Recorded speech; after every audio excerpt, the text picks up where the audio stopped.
HTML 기초부터 완성까지 6강 책 읽어주는 퍼블리셔입니다. 자, 이전 시간에서 말씀드렸듯이 오늘 강의하는 것은 웹 표준에 맞춰 등장한 태그와 그 다음에 HTML 유효성 검사에 대해서 말씀드리겠습니다. 자, 먼저 웹 표준을 의미할 때는 우리가 HTML5를 얘기하죠. 이때 HTML5는 우리가 일반적으로 공통된 어떤 내용들을 작성하기 위한 규칙을 하나씩 만들어 놨는데 그 규칙들이 새로 등장한 것들이 있습니다. 그래서 우리가 시멘틱 또는 의미적 태그다라고 하는 것들이 있거든요.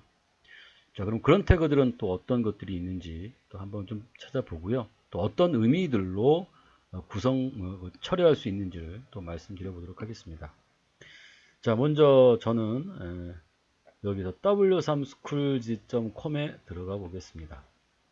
자, 제가 전에도 얘기했지만 w3schools.com이 뭐 아주 좋다라고 얘기하는 것이 아니라 우리가 이제 궁금한 사항들, 즉 이제 여러 가지 태그에 대해서 또 문법에 대해서 궁금한 사항들은 좀 여기서 찾아보시면 조금 더 그래도 좀 이해가 좀 빠를 수 있을 것 같아서 제가 여기로 소개시켜 드린 거고요. 자, 그러면 이제 HTML 들어가 볼게요. 자, 그 다음에 이제 시멘틱, 의미적이라고 하잖아요. 자, 쭉 내려가셔서 보시면 여기에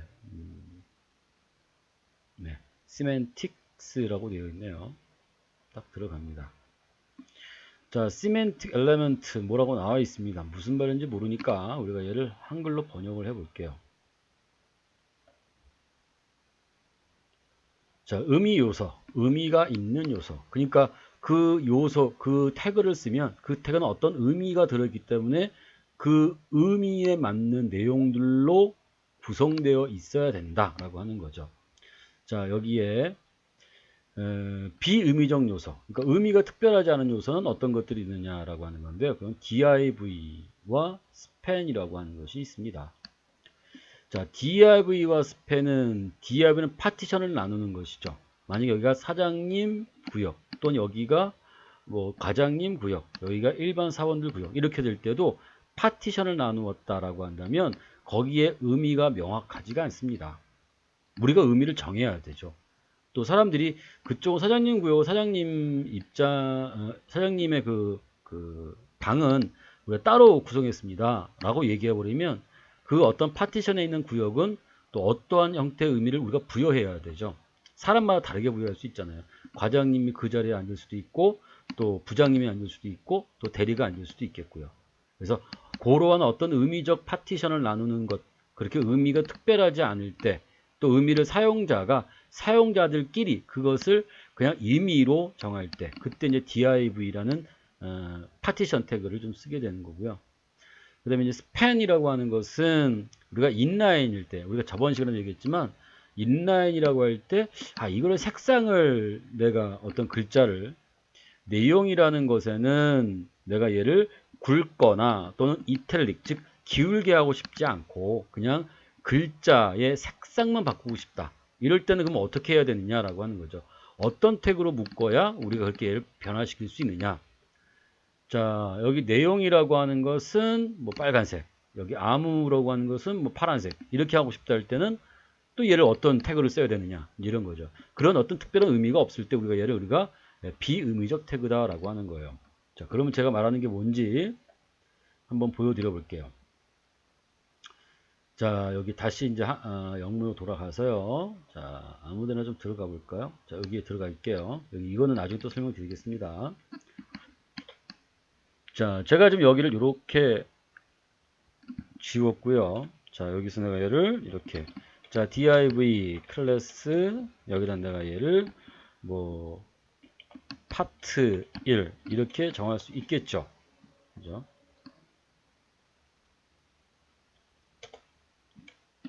슬래시 div 이렇게 정할 수 있겠죠. 파트 1. 자, 이 파트에는 내가 얘를 뭐 과장님 방 이렇게 마음대로 우리가 이름을 부여할 수 있잖아요. 그죠? 또 여기다가는 내가 뭐 또 div 클래스 여기다가 파트 2 여기는 div 이렇게 했을 때 여기다 뭘로 얘는 사원들의 방 이렇게 지을 수 있죠. 위치가 그죠? 자 여기서 만약에 얘를 클래스라고 하는 게 없으면 이런 게 없으면 요 div에 요 뒤에 파티션만 나누는 거니까 의미가 전달되죠. 안 그러면 사원들이 과장님 방에서 근무할 수도 있고 과장님 갑자기 사원들 방에서 근무할 수 있죠. 아주 이상한 일이 발생할 수 있겠죠. 그래서 이제 우리가 이름표를 붙이잖아요. 그죠? 그래서 여기는 파티션을 나눠서 여기다 뭘로 클래스 여기다 내가 뭘로 파트 1 이런 이름 하나 부여하고 여기다 내가 얘를 클래스하고 파트 2 이런 이름들을 부여하면 그 방들에 대한 뜻이 명확하죠. 이렇게 될 때 div는 우리가 의미를 임의적으로 붙여야 되는 거죠. 그래서 비의미적 태그다라고 얘기를 하는 겁니다. 자 이렇게 놓고 보면 우리가 이제 이렇게 보이겠죠. 자 여기에서 제가 사원이나 방에 대한 색상을 따로따로 정하고 싶어요. 자 그럼 여기다가 내가 얘를 span /span 이렇게 넣고요. 자 방에다가도 span /span 이렇게 넣을 수 있겠죠. 그러면 span이 빨간색이냐? 아니잖아요. 빨간색이 여기도 빨간색이겠죠. 그죠? 여기는 의미가 정확히 전달되지 않잖아요. 그래서 여기에다가 이렇게 사용할 수 있죠. 자 head /head 자, 나머지는 빼먹었지만 스타일 하고 여기다가 내가 얘를 의미를 여기다가 이제 부여하는 거야. 사용자가 클래스 레드 여기다가 내가 얘를 클래스 블루 만약에 제가 스팬이라고 쓰고 글자 색상이니까요. 그죠? 그다음에 컬러 레드 이렇게 써버리면 둘 다가 되죠. 그러니까 스팬이라고 하는 것은 레드라는 의미를 갖고 있는 게 아닙니다. 그죠? 그러니까 스팬은 스팬이에요. 그냥 여기에 이제 뭐 필통 뭐 이런 의미를 갖게 되는 거죠. 근데 거기다가 내가 이제 얘를 이렇게 적으면 자 의미를 부여했어요. 누가? 사용자가. 원래 의미 없는 태그에다가 사용자가 임의로 부여했어요. 이건 의미적 태그라고 하는 게 아니에요. 사용자가 임의로 의미를 부여할 수 있는 태그는 의미적 태그가 아니다. 그러니까 여기는 내가 얘를 .red 여기면 red가 됐겠죠. 그 다음에 또 의미를 부여한 곳이 스팬이 .blue라고 했죠. 자 컬러 여기는 내가 뭘로? 블루. 자 그러면 앞으로 다른 곳에 과장님도 과장이라는 곳에 내가 얘를 red라는 의미를 부여하고 싶다. 그러면 여기다가 span 클래스 레드 이렇게 쓰고 여기다가 끝내면 되죠. 자 님이라는 것은 내가 얘를 의미를 부여하고 싶어요. 굵게 라는 의미를 부여하고 싶어요. 그런 의미가 있는 태그가 있겠죠. 이게 뭐냐면 strong /strong 이거는 명확한 의미가 있죠. 그러니까 이렇게 어떤 의미가 강조라는 의미가 있는 태그 그 다음에 여기는 의미도 있지만 실제로 강조가 되기도 하죠. 그죠? 네, 여기 이렇게. 그러니까 우리가 이제 비의미적 태그와 의미적 태그는 그 태그가 어떤 내용들로 구성되어져 있는지를 한눈에 파악할 수 있는 거. 그래서 우리가 의미적 태그라고 합니다. 자, 그러면 닫고요, 다시. 자, 그럼 여기에서 보면 다시 돌릴게요. 자, 여기에서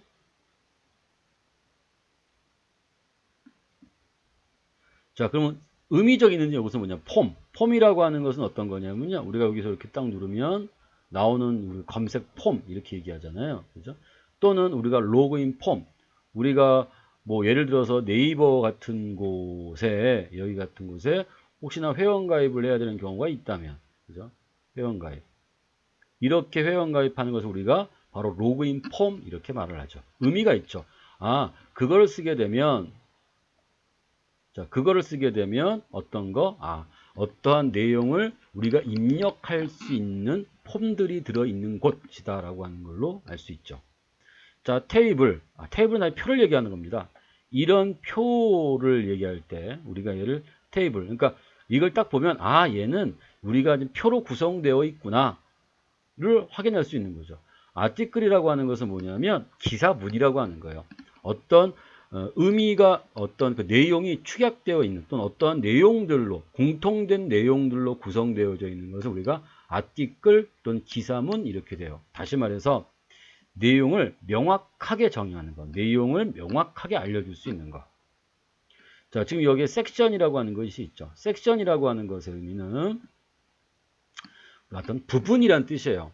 어떤 큰 곳에 나뉘어져 있는 주제별 컨텐츠라는 부분을 의미하는 거죠. 주제별 컨텐츠. 그러니까 우리가 어떤 여기에서도 여러 가지 주제별로 나눌 수 있잖아요. 그래서 어떤 주제별로 그 내용을 구분해서 쓸 수 있는 것. 그러면은 여기에 자, 홈 뉴스로 가볼게요. 자, 여기 주제별로라고 되어져 있는 주제 섹션이라고 하는 것은 바로 이러한 부분들도 구성을 우리가 섹션이라고 할 수 있습니다. 이렇게 되는 얘도 크게 되어 있는 섹션, 여기도 섹션, 이 전체를 우리가 또 섹션. 그러니까 섹션은 파트별로 구성되어져 있는 것. 그러니까 어떤 구역을 나눌 때 쓰는 것. 하지만 독립적이면서도 부분적으로 사용할 수 있는 것. 이렇게 사용을 합니다. 여기에서 일반적으로 제목이 있는 주제별 컨텐츠. 다시 말씀드리면 제목이 있는 컨텐츠. 자, 여기에 대한 섹션은 이런 싹쓸이서 유일 빠진 정보이 뭐 이러한 것을 한 제목이라고 하면 이런 제목에 관련되어 있는 내용들이 다 묶여질 수 있는 형태로 우리가 섹션, 얘도 섹션, 얘도 섹션. 여기 있는 거 우리가 다 섹션일 수 있습니다. 이 전체가. 바로 뭐냐면 오피니언이라는 한 큰 역할을 해가지고 오피니언이라는 제목에 오피니언에 관련된 내용을 들어갈 수 있는 이런 것을 우리가 바로 뭐라고 하냐면 바로 섹션이라는 의미를 갖는다. 하나의 파트다라고 얘기하는 걸 우리가 또 얘기할 수가 있겠죠. 참 되게 좀 부분적으로 이게 막 중복되는 것들이 있습니다.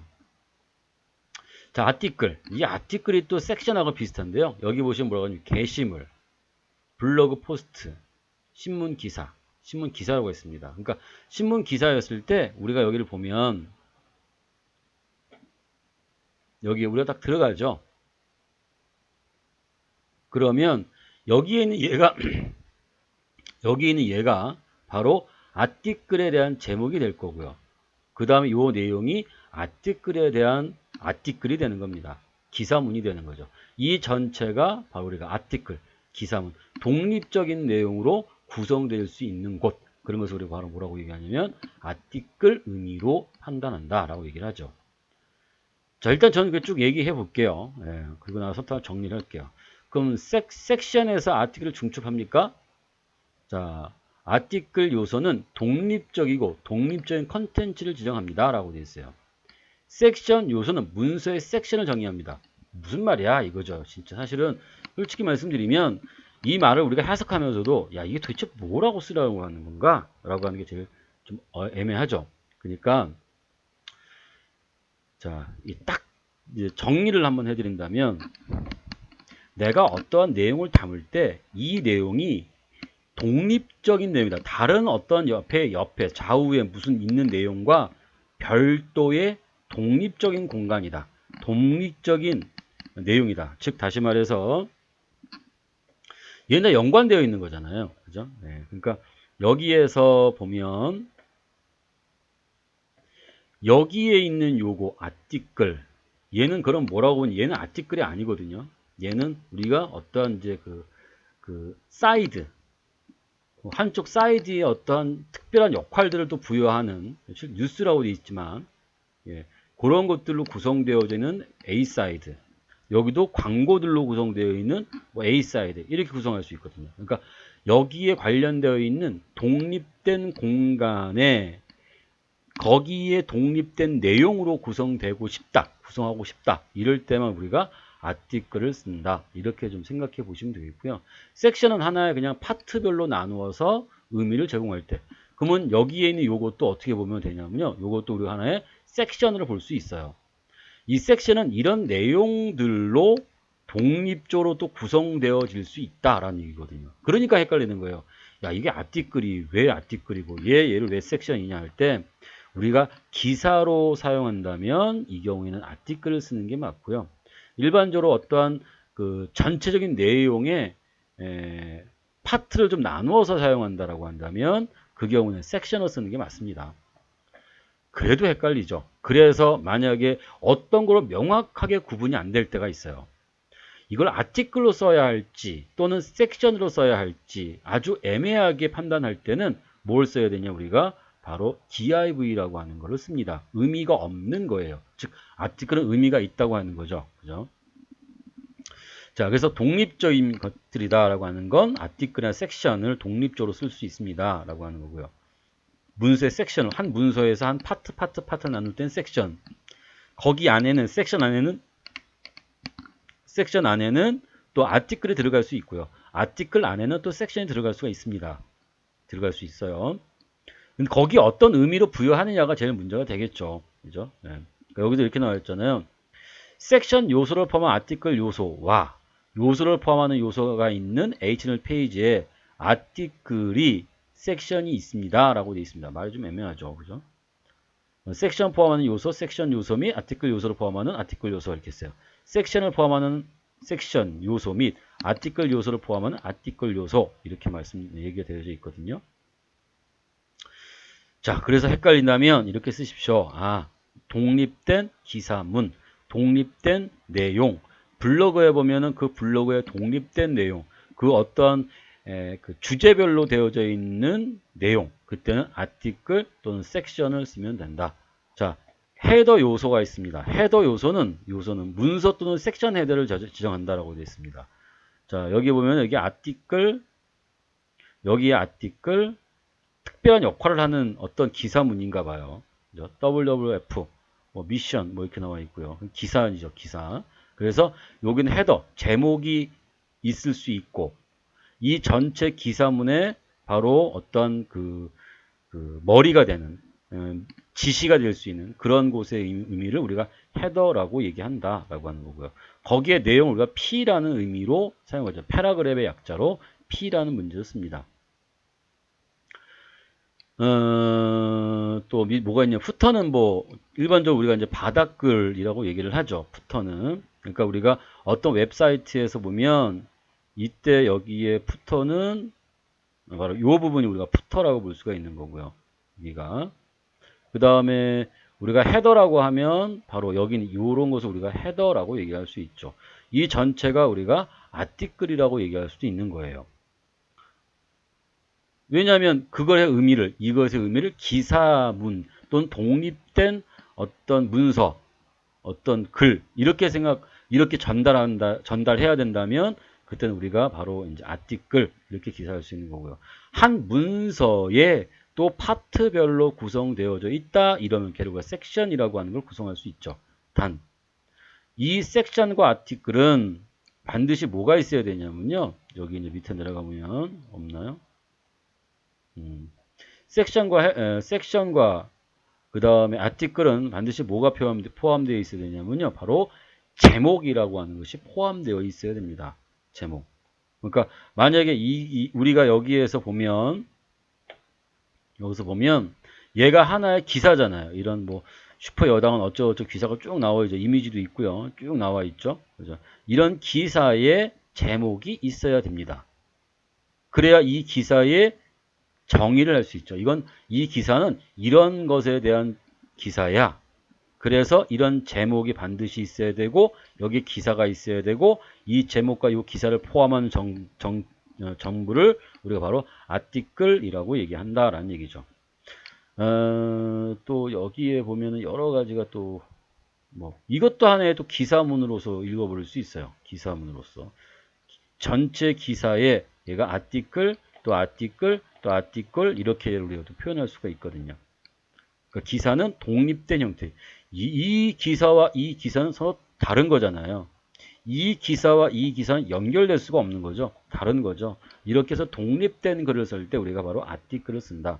그런데 여기 얘를 우리가 섹션으로도 나눌 수 있다. 이게 하나의 문서라면 문서에 우리가 부분을 잘라야 된다.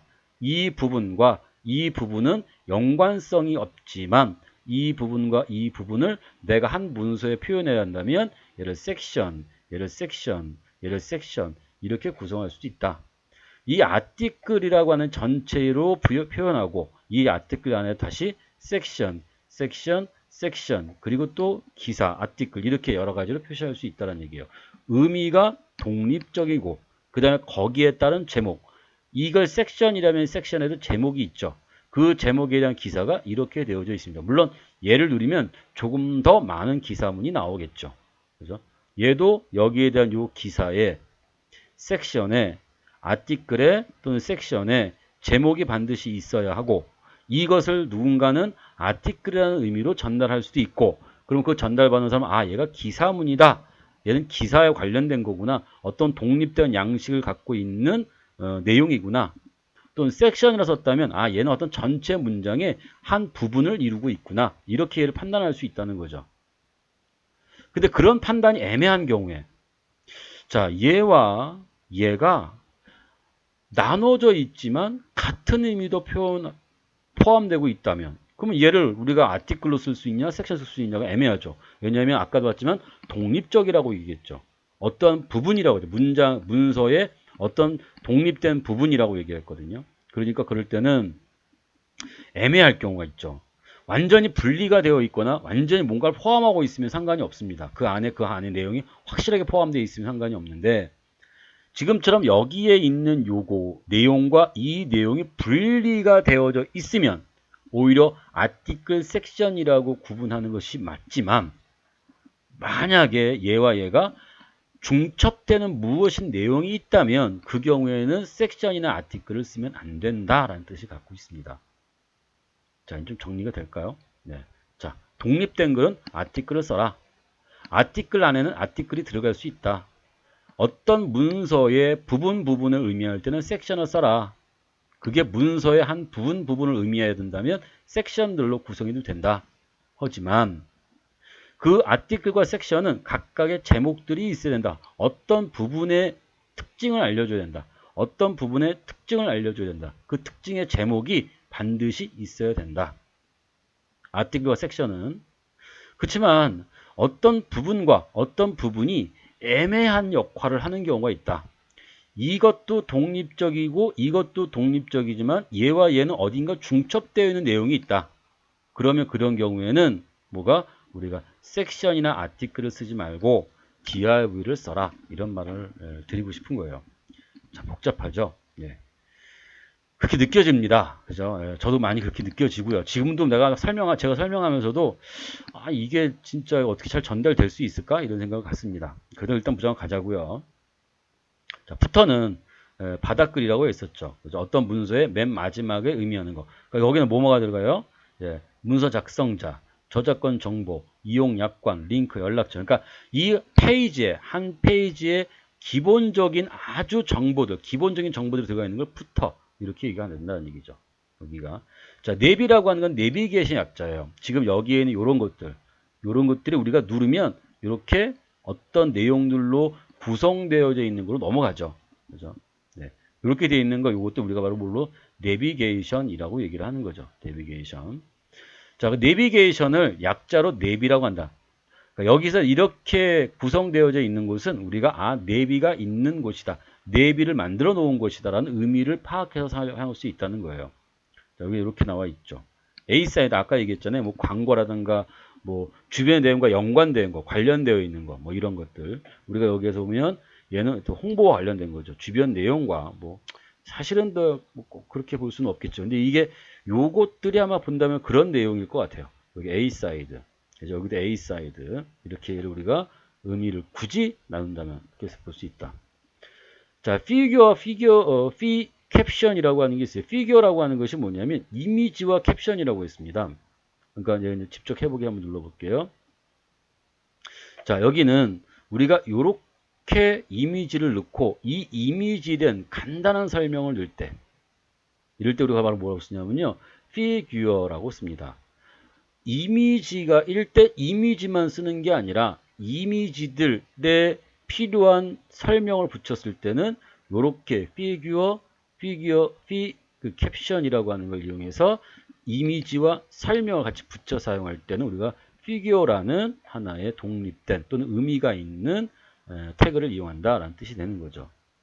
자, 근데 의미 요소가 필요한 이유라고 되어 있는 게 있습니다. 시멘틱 웹을 사용하면 애플리케이션, 기업 및 커뮤니티에서 데이터를 공유하고 재사용할 수 있다는 거죠. 데이터를 공유하는 거, 자, 얘가 무슨 뜻이고 얘가 무슨 뜻인지 한 번에 알 수 있다는 거예요. 만약에 이 시멘틱 웹이 안 되어 있다면 사람마다 그 의미를 달리 부여해서, 아까도 그랬잖아요. 우리가 DIV를 하나 쓰는데 DIV인데 내가 아까 여기는 이 DIV를 어떤 사람은 과장이라는 의미로 판단할 수도 있고 어떤 사람은 여기를 부장의 의미로 판단할 수도 있고 어떤 사람은 그 DIV를 대리로 판단할 수도 있겠죠. 근데 거기다 아무리 뭘 붙여놨다 하더라도 그 의미를 붙여놓은 사람만 알지 내가 그걸 붙여놓지 않은 사람은 그것의 의미를 정확히 파악할 수가 없죠. 그럼 어떻게 되냐? 공유할 수가 없죠. 재사용할 수가 없는 거예요. 그럼 뭐가 돼요? 표준이 이루어지지 않습니다. 그래서 표준을 맞추기 위해서 우리가 의미적인 태그들을 많이 사용한다라고 하는 거예요. 거기에는 지금 되게 많습니다. 우리가 아티클, A사이드, 뭐 디테일, 피그, 캡션, 그 다음에 피규어, 푸터 여러 가지 있습니다. 이 여러 가지를 다 사용하는 것이냐? 그렇지만은 않습니다. 또는 어떤 익스플로러에서나 또 사용되는 게 있고 안 되는 것들도 있습니다. 하지만 어느 정도에서의 형태, 특히나 이제 어떤 거냐면요.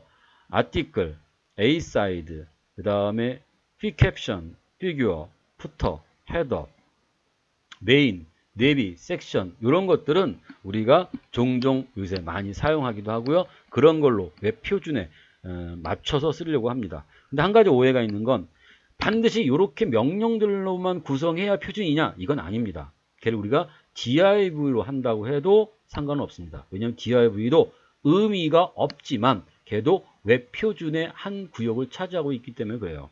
그러니까 여러분들이 정확하게 이게 명시를 할 수 있는 그런 요소가 아니다라고 하면 div를 쓰시고 헤더나 푸터나 섹션이나 어떤 그런 것들에 명확하게 어떤 제목을 달 수 있고 그 제목에 의해서 그 전체 내용을 파악할 수 있는 경우라면 아티클이나 섹션 같은 걸로 걔를 쓰면 됩니다.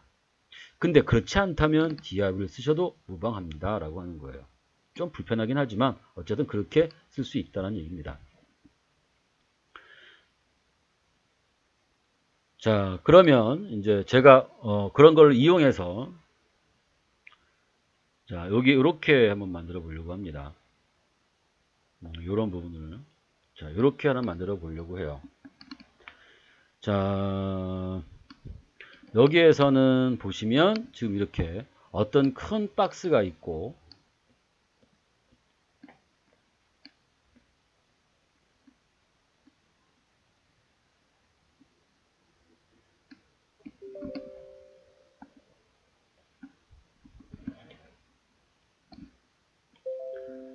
자, 여기를 보시면 여기 이렇게 큰 박스가 있고 이 큰 박스에는 또 이렇게 가로로 박스가 만들어져 있고요. 이렇게 또 여기에도 이렇게 또 나누어져 있죠. 그죠? 이게 내용이 구조가 자체가 좀 복잡하잖아요. 밑에는 또 푸터가 있고요. 그죠? 이런 것들을 우리가 이제 어떻게 쓸 수 있느냐라고 하는 겁니다. 어떻게 써야만 되느냐라고 하는 걸 이제 보여드리려고 해요. 여기서 자, 일단 크게 보면 헤더와 전체 기사문과 사이드가 있는 구역이 하나 있을 거 아니에요. 요거와 요것이 있는 거 구역이. 그리고 거기에 푸터라는 또 구역이 있을 수가 있겠죠. 그죠? 자, 그러면 얘는 어떻게 태그를 구성해야 되냐면 태그는 이와 같이 구성하면 됩니다. 자, 메인이라고 하는 것이 아까 있었죠. 유일하게 한 페이지에 하나만 나올 수 있는 태그. 걔는 메인입니다. 헤더는 두세 개씩 나올 수 있어요. 사람이 어떻게 쓰는지에 따라 달라지겠지만 메인은 두세 개씩 못 씁니다. 메인이란 말이 뭐예요? 주라는 뜻이잖아요. 한 페이지에 주가 두세 개씩 있으면 안 되거든요. 주는 하나입니다. 주인공도 하나고요. 물론 두 명의 주인공이 있을 수도 있겠습니다만 그래서 메인이라고 하는 건 한 페이지에 하나만 나올 수 있습니다. 자, 거기에 헤더라는 부분이 있고요. 자, 이거는 여기를 얘기하는 거죠. 자, 이 부분. 그 다음에 여기에 아티클 컨테이너라고 되어 있습니다. 무언가를 묶어 놓은 거예요. 묶어 놓은 거. 자, 여기 H 기사문. 자, 얘를 한번 지워 볼게요. 제목이 없이. 자, 아티클이라는 제목, 하나의 기사문을 하나 만들고, 그 기사문에는 뭐가? 각각의 또 제목이 있어야죠. 기사에는 기사 제목이 있듯이 그 다음에 거기에는 이렇게 포럼 게시물, 블로그 포스트, 뉴스토리 이렇게 얘가 구성되죠. 또 피드 하나의 패러그램인가 문단이 되는 거죠. 얘가 이렇게 구성되면 여기에 이와 같이 기사문 제목이 있고 그 다음에 이와 같이 포럼 게시물 이렇게 내용을 집어넣을 수가 있죠. 이렇게. 자, 그 다음에 오른쪽에 있는 기사문이에요. 자, 이건 왼쪽에 있는 기사문이고 이건 오른쪽에 있는 기사문입니다. 보시면 기사문 제목, 구역 1, 이미지에 대한 간단한 설명 이렇게 되어져 있죠. 그죠? 그래서 여기다가 오른쪽에는 기사문에는 기사문 제목, 그 다음에 섹션이라고 되어 있어요. 이건 두 개의 또 문장으로 구성하려고 하거든요. 그러니까 두 개의 부분으로, 이 기사의 내용이 두 개의 부분으로 제가 독립된 내용을 쓰려고 해요. 그러다 보니까 섹션, 또 섹션 이렇게 쓸 수 있는 거죠. 여기 보면 얘는 기사문 제목, 그 다음에 여기는 구역 1, 여기는 구역 2 이렇게 쓸 수 있다는 거예요. 전체 기사에서. 자, 그 다음에 여기는 이제 구역 1 썼고요. 피규어는 아까 얘기했죠. 이미지와 이미지의 설명을 내가 써야 되는 경우에 있다면 그때는 피규어라고 하는 걸 쓰자 이겁니다. 피규어. 자, 피규어 캡션, 이미지 설명하는 설명문 이렇게 되어 있죠. 자, 여기도 마찬가지죠. H4 구역이고요. 디테일즈, 요약이라는 뜻이에요. 디테일즈, 서머리. 자, 이거는 어떤 역할이냐면요. 여기다 딱 누르면 이렇게 내가 어떠한 내용을 요약해서 그 요약된 내용을 누르면 그 내용이 나오도록 하는 거죠. 여기에서. 자, A 사이드바 여기도 나와 있죠. 오른쪽 사이드바로서 주변의 컨텐츠와 간접적으로 관련되어 있어야 합니다. 라고 되어 있어요. 사이드 밴으로 사용할 수도 있습니다. 그죠? 예. 간접적으로, 직접적이 아닌 간접적으로도 관련되어 있어야 우리가 A 사이드바를 이용할 수 있다라고 얘기합니다. 부터는 당연히 뭔지 알겠죠? 그죠? 자, 근데 이거를 이제 우리가 어떻게 해야 됩니까? 이렇게 구성을 해야죠. 이렇게. 이제 문제는 여기에 구성할 때, 자, 보시면 아시겠지만, 아까 아티클이라고 써 있었던 거에는 뭐가 됐냐면 우리가 바로 H 제목 태그를 붙였습니다. 제가 근데 하나를 지웠죠. 여기는. 이따가 웹 표준에서 보면은 뭐라고 메시지가 나올 겁니다. 자, 아티클이란 전체 아티클에는 여기 아까 있었던 제목을 지웠습니다. 그죠? 자, 여기서 이렇게 전체 기사문이라는 부분을 제가 있었는데 이 부분을 제가 지웠어요. 그럼 나중에 이제 어떤 문제 생기겠지만 지금 일단 지워놓고 확인해 보려고 합니다. 자, 그러면 이제 우리가 구조를 만들어야 되겠죠. 자, 먼저 메인에 너비를 설정해야죠. 저는 메인에 대한 너비를 이렇게 설정을 했습니다. 그 내용을 다 담는 거를 저 여기다 얘를 1200 픽셀로 했습니다. 그 다음에 이 모든 내용을 담는 아티클과 섹션, 푸터까지 다 담는, 헤더까지 다 담는 그 전체의 거기에 높이를 800픽셀로 주었다라는 얘기예요. 다시 말해서 내가 여기서부터 여기까지 이 전체를 아우르는 여기서부터 여기까지 너비를 우리가 1200을 주었고 높이는 여기까지 높이는 제가 800픽셀로 우리가 구역을 만들었다라는 얘기입니다. 그때는 너비와 높이를 정할 때는 1200, 그 다음에 높이는 800 이렇게 정할 수 있다. 백그라운드 컬러는 우리가 배경 색상이라고 하는 걸 했을 수 있죠. 이렇게 내를 정한 거고요. 마진 오토는 가운데 있는 거죠. 얘는 없으면 어떻게 됩니까? 얘가 왼쪽으로 왼쪽 정렬되어져서 보입니다. 이렇게 그죠? 근데 여기다 마진 오토를 쓰면 이렇게 됩니다. 메인은 유일한 거라고 했었죠. 이 모든 걸 다 아우르는 것이에요. 헤더. 아까 얘기했던 헤더라는 부분이잖아요. 그죠? 이 부분. 이 부분은 뭐가 있냐면 바로 제목, 그 헤더라는 그 로고가 들어갈 수 있는 부분과 내비게이션이 들어갈 수 있는 부분. 그래서 거기 보면은 여기에 헤더라는 부분 제목이잖아요. 그 다음에 내비게이션 들어가는 부분 이렇게 내 있습니다. 그러니까 여기를 딱 보면 요 안에 있는 내용은 내비게이션을 의미하는구나 라고 알 수 있죠. 물론 지금 저는 그렇게 안 적어놨습니다만. 그리고 H는 주로 일반적으로 우리가 제목 이 문서의 전체를 대표하는 헤드라인 제목이 들어가는 부분이다 생각하시면 돼요. 헤드라인 하나밖에 안 들어가죠. 그래서 우리가 흔히들 로고가 흔히들 하나 들어갑니다. 그 페이지에 대한 대표성을 나타내고 있는 게 바로 로고니까요. 그죠? 네, 그래서 H1은 흔히 로고, 이렇게를 표시할 때 주로 사용할 수 있습니다. 자, 헤더도 어떻게 썼냐면 헤더는 1150 픽셀, 즉 다시 말해서 여기서부터 여기까지가 자 1200에서 제가 얘를 어떻게 했냐면 바로 1150으로 해놓고 얘를 가운데 정렬했습니다. 뭐 어떻게 썼느냐 확인해 보면요. 자 1150 픽셀에 마진 오토, 그럼 너비를 만들고 걔를 그 구역에서 가운데로 위치한 거죠. 높이는 100픽셀. 볼더라는 것이 하나 있습니다. 테두리를 의미해요. 테두리. 그러니까 여기 보면은 여기에 파란색 테두리가 둘러져 있죠. 그죠? 네, 그래서 이 경우에 제가 얘를 이렇게 해서 한번 없애보면 자, 컨트롤 슬래시 누르면 주석이 달아지거든요. 그렇게 놓고 보면 여기가 뭐냐면 이렇게 테두리가 없죠. 테두리를 제가 왜 써놨냐면 임의로 구역을 조금 확실하게 해주고 싶어서 자, 이렇게 놓고 하면은 얘가 이와 같이 나오겠죠. 자, 그 다음에 뭐 칼라는 이제 나왔죠. 자, H1 우리가 대표성이 있는 곳에는 H1을 쓴다라고 했었고요. 너비가 100픽셀, 마진 오토. 자, 그러면 이제 우리가 볼 수 있을까요?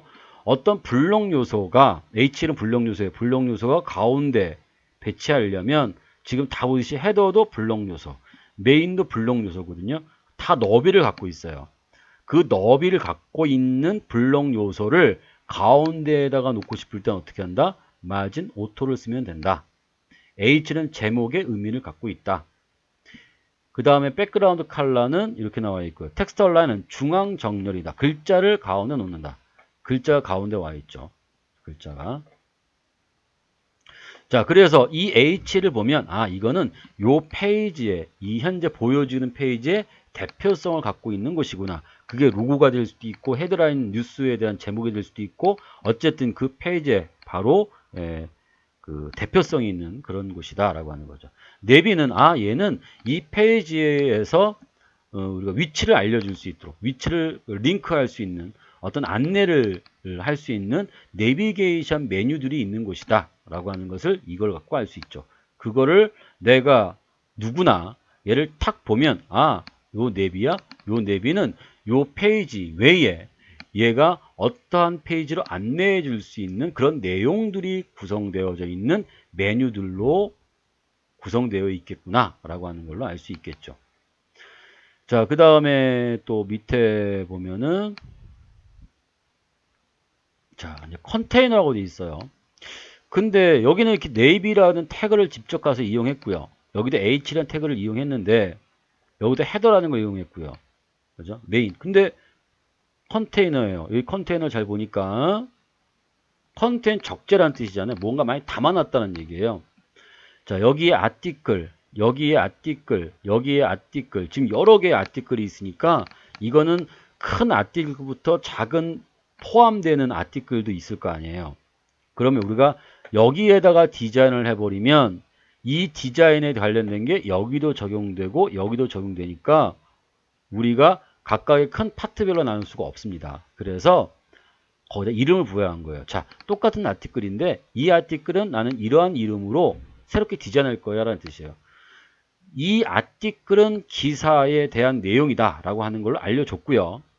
그리고 이 안에는 그 기사를 또 쪼개서 나누어진 거죠. 하나의 큰 기사문에 또 독립된 하나의 기사와 또 독립된 기사를 좌우로 배치하겠다라는 뜻이 되는 거예요.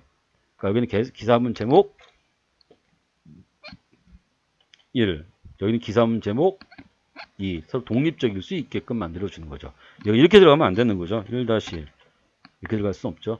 만약 그렇게 들어간다면 이 안에 있는 얘가 섹션 이렇게 구분할 수 있다는 거예요. 밑에가 그렇게 되어져 있지만 자, 이렇게 구성될 수가 있겠죠. 그죠? 자, 그 안에다가 이제 기사문을 쓰면 되는 겁니다. 기사문은 뭐 P라고 하는 걸로 쓸 수도 있고요. DIV를 쓸 수도 있고요. 뭐라고 쓸 수 있습니다. 그러니까 컨테이라는 곳 안에 두 개의 큰 기사문들을 좌우로 배치했어요.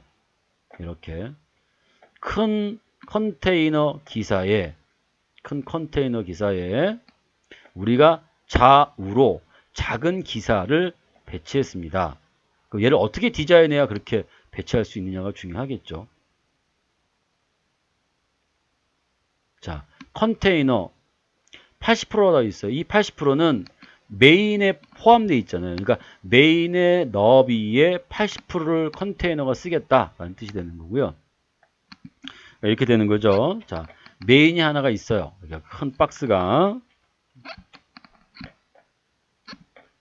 있고 그 박스에 컨테이너, 아티클이 들어가는 부분을 저희를 이렇게 80%를 전체 아티클로 쓰게 할 거고, 그 다음에 여기 이 A 사이드는 사이드 바는 20%를 쓴다고 했습니다. 그림상에서 이렇게 되는 거죠. 아티클 컨테이너는 얘를 이렇게 만들고, 그죠? 그 다음에 여기를 20%를 쓰게 된 거예요. 이렇게.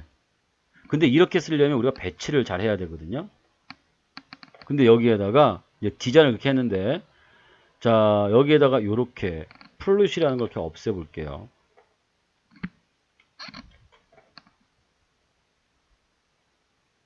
자, 얘가 어디로 가니? 밑으로 가버렸네요. 그죠? 자, 분명히 여기는 80%고, 얘는 20%인데, 왜 일로 안 가고 일로 가지? 제가 저번 시간에 얘기했지만, 블록 요소는 한 구역을 다 차지한다. 한 줄을 다 차지한다고 했습니다. 그러므로 그 너비가 줄여진다고 해서 여기에 남는 만큼 너비에 얘가 들어가는 게 아니라는 얘기예요. 무슨 얘기인지 아시겠죠? 네, 그래서 지금 내가 이렇게 들어가게 하려면 80에 20 딱 맞게 들어가게 하려면 어떻게 써야 되냐면 바로 여기에 플룻 레프트라고 하는 걸 써줘야 된다.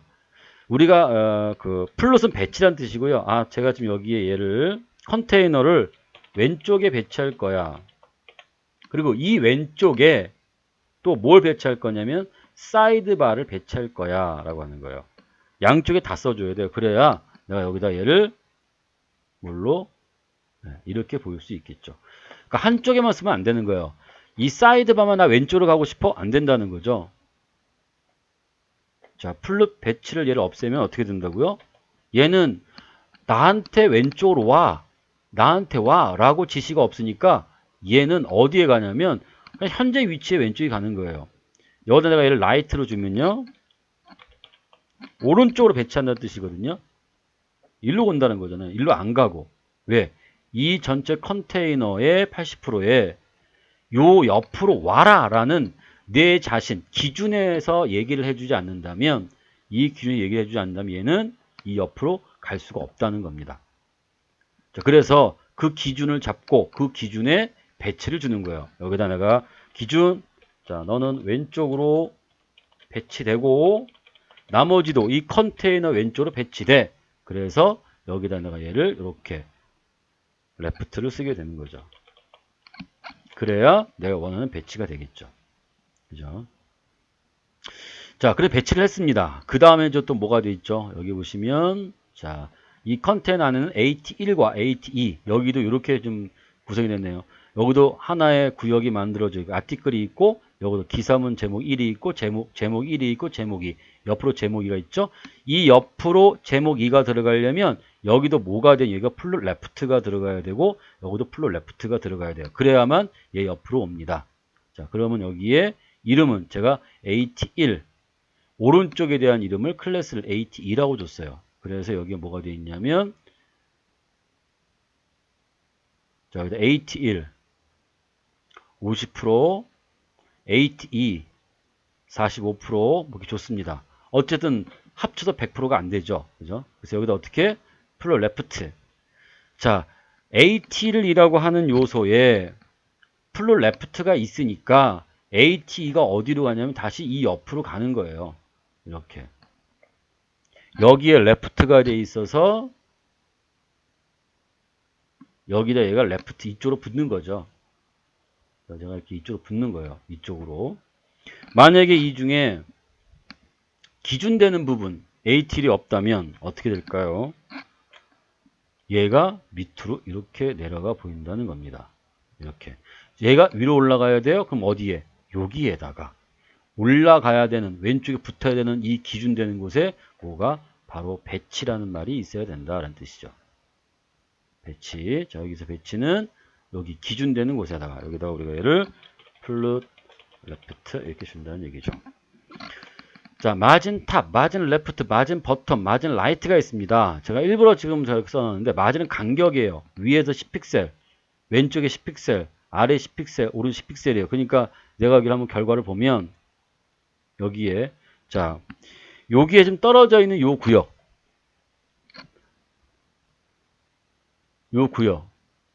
요게 지금 현재 간격을 10픽셀만큼씩 다 떨어져서 얘를 표현하고 있다라고 생각하시면 되는 거죠. 얘가 떨어져서 표현하고 있다. 내용이 안 차여서 그렇지만, 그죠? AT도 마찬가지고요. 네, 10픽셀 10픽셀 되어 있고요. 플로 레프트 이렇게 되어 있죠. 자, 사이드바는 높이를 600픽셀로 줬습니다. 이건 이제 사용자가 나중에 알아서 이제 판단할 거고 되는 건데요. 백그라운드 컬러도 되어 있고 플로 레프트 왼쪽으로 되어져 있었죠. 아까 봤었죠. 이제 각각의 여기 이제 각각 이제 기사문에는 뭐가 있어야 됩니까? 제목이 있어야죠. 기사문 제목. 그래서 여기에 보시면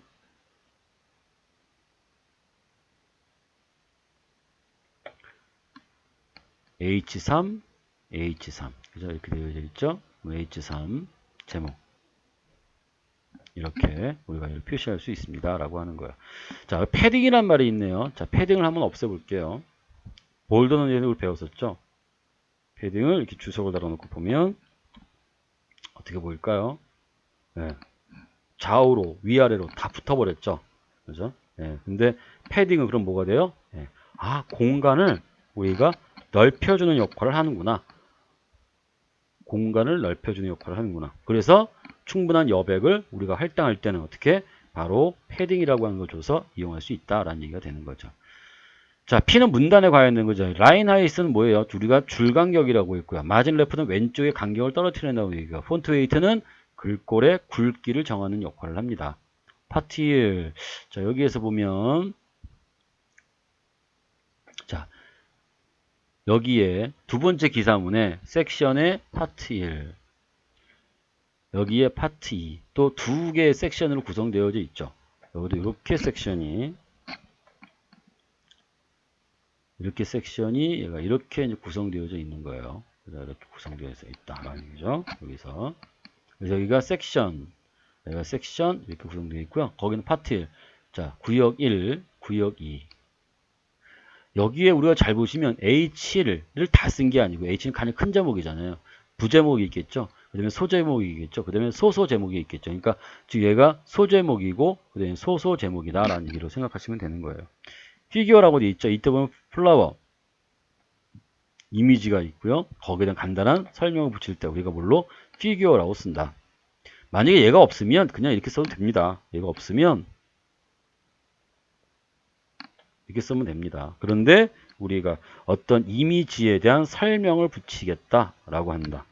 선생님, 그 설명이 알트 아니에요? 아니에요. 알트는 우리가 대체하는 거예요. 이미지에 문제가 생겼을 때 그 이미지가 어떤 이미지인지 이것을 보는 사람, 즉 화면 브라우저에 보는 사람이 아니라 이거를 분석하는 사람, 또는 이거를 우리가 해석하는 사람, 또는 이걸 해석하는 브라우저, 이런 그 기기들에서 얘를 판단할 수 있게끔 하는 글자가 우리가 알트가 되는 거고요. 우리가 직접 눈으로 봐야 되는 거. 이 이미지에 대한 내용이 어떠한 제목으로, 어떠한 내용으로 되어져 있는지, 어떤 설명을 부여할 건지, 이런 것을 일단 피그 캡션이라고 하는 걸 좀 쓰게 되죠. 자, 이런 거에 간단한 붙이고자 할 때 사용한다라고 되어 있고요. 자, 썸머리는 요약입니다. 지금 여기 이렇게 보이는 거는 전부 다 웹 표준인 HTML5에서부터 나온 것들이에요. 그걸로만 다 구성을 했고요. P들은 뭐 예전부터 나와 있던 겁니다. 문단, H도 예전부터 있었던 거고요. 문단, 그죠? 자, 이렇게 얘를 이렇게 표시해서 이용할 수 있다라고 하는 겁니다. 자, 우리가 이제 이 부분에 대해서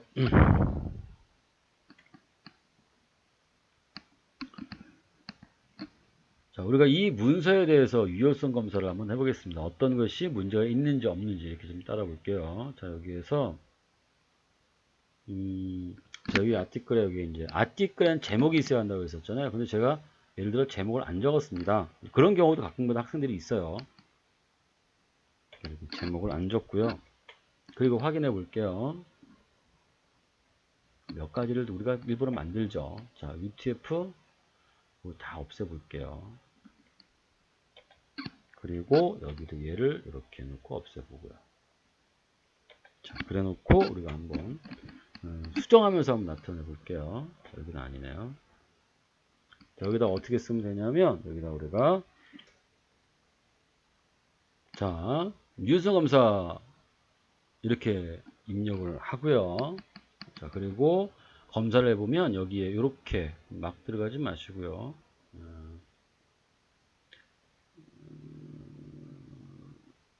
네, 여기에서 이렇게 W3S 검사 서비스라고 나와 있고요. 여기에 이런 사이트 주소가 있을 겁니다. 여기로 들어가겠습니다. 자, 그래서 여기는 뭘로 파일 업로드. 자, 파일 선택, 챕터 6 열기, 검사. 여기 뭐 이렇게 되게 많이 틀렸네요.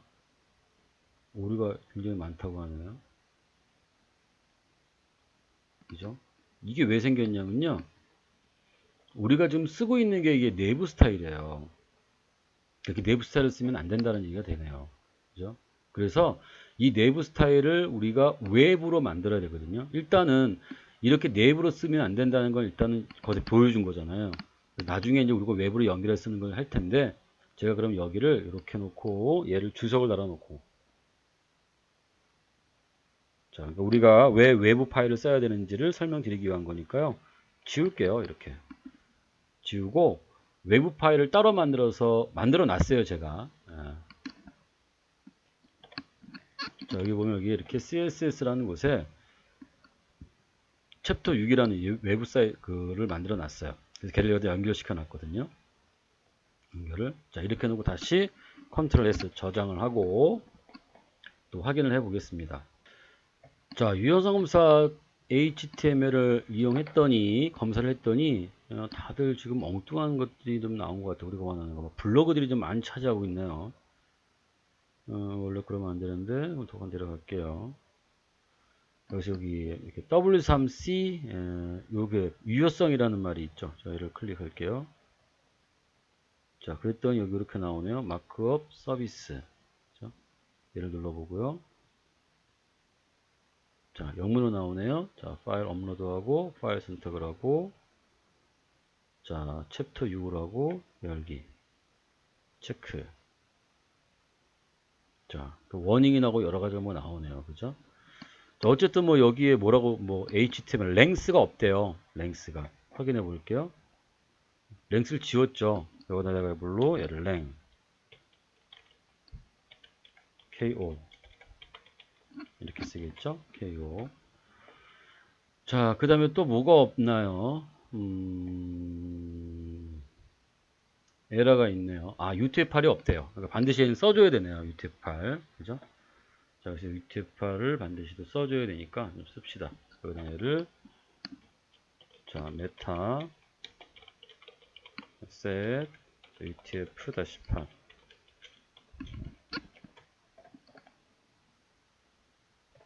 자, 그 다음에 HH 뭐 이런 것이 있어야 되는데 아티클에는 또 이런 것에는 뭔가 H 제목이 있어야 된다. 최소한 H부터 H6까지는 있어야 된다라는 얘기가 돼요. 왜냐면 H1은 있으니까.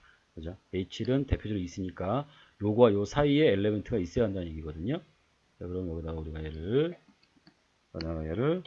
자, H2 전체 기사문 쓰고요. 여기다 내가 얘를 H3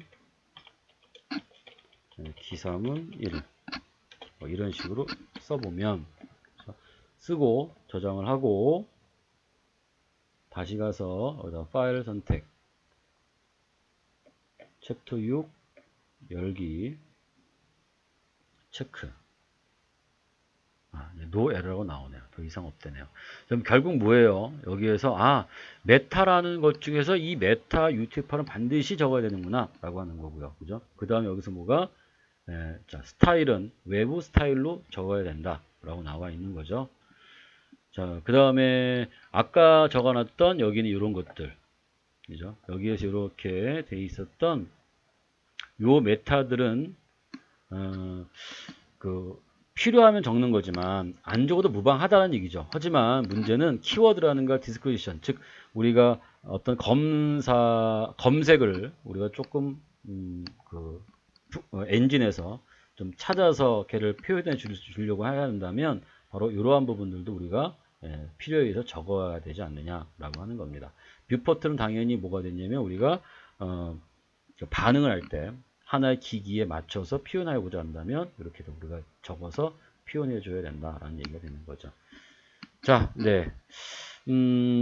여기까지 쭉 좀 설명을 드렸습니다. 근데 제가 중간중간에 여러분들 이해 안 되는 부분도 있을 거고, 또는 이게, 하다 보면 제가 전달을 하다 보면 제가 다른 걸 착각할 수도 있지만, 여러분들이 만약에 제 강의를 지금 계속 듣다가 뭔가 이상하다고 하면, 뭔가 이렇게 그 질문을 좀 해 주시도록 하십시오. 그럼 제가 최대한 그 질문에 대한 답을 해 드릴 수 있도록 할 건데요.